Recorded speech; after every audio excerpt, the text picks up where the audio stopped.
to his father. Maybe he intended to tell it to more people, but his father recommended him patience.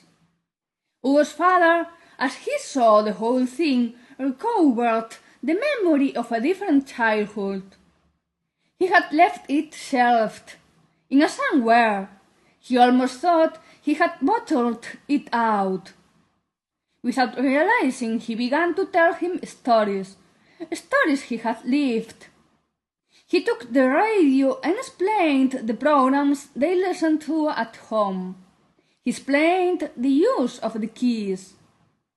Afterwards, full of homesick, he talked about crazy fashions and the tantrums he threw each time his mother made him dress the trousers he then hated and remembered with nostalgia now.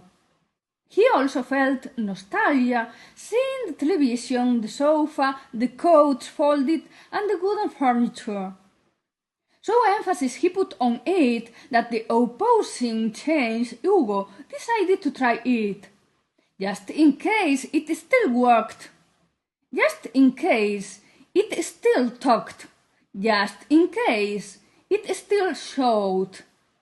I don't know, Hugo, there isn't power enough, the father said, thinking about the poor supply. Why do you say so? Hugo asked.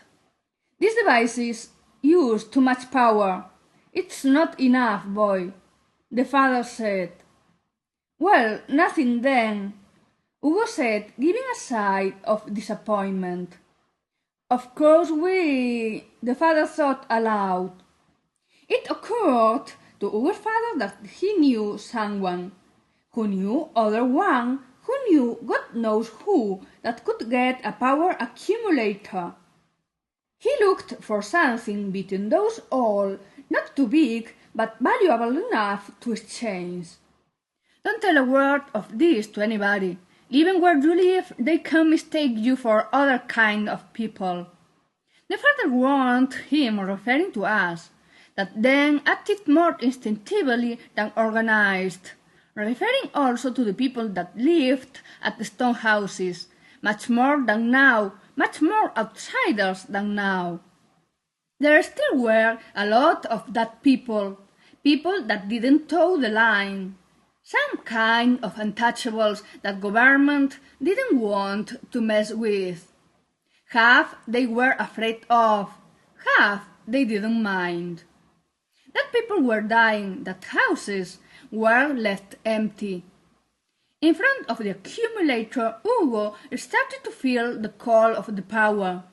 His natural arrogance grew a bit more. Later, once his father told him how it worked, he stopped feeling so powerful.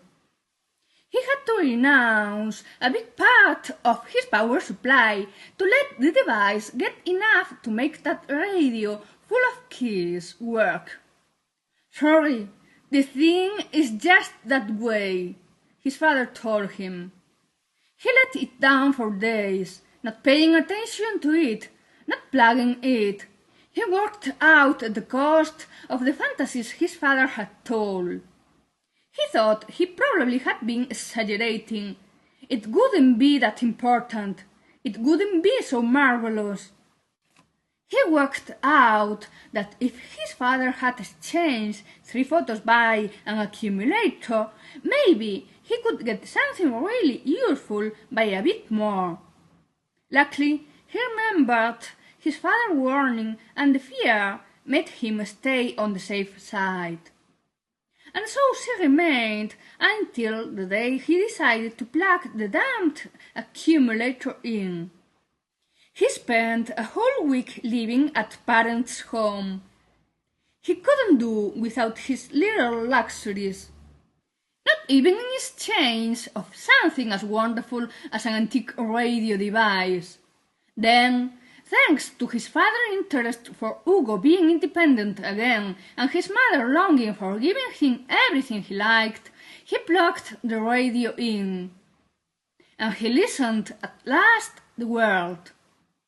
What his father had told him compared with that full of buttons machine showed was not even a snowflake over an iceberg. He pressed all the keys and rolled all the little wheels to get amazed by the languages, the voices, the music. And he saw for the first time it all was a sham. The government had pulled his leg. The government had stolen his life. Walking along the street, he looked at the rest of the people with superiority, knowing their ignorance, judged of their lack of enthusiasm, plotting how to take revenge. Hugo thought about going to his parents' home to accumulate a little bit more, but the old was quicker thinking than he, and noticed the longing in the look.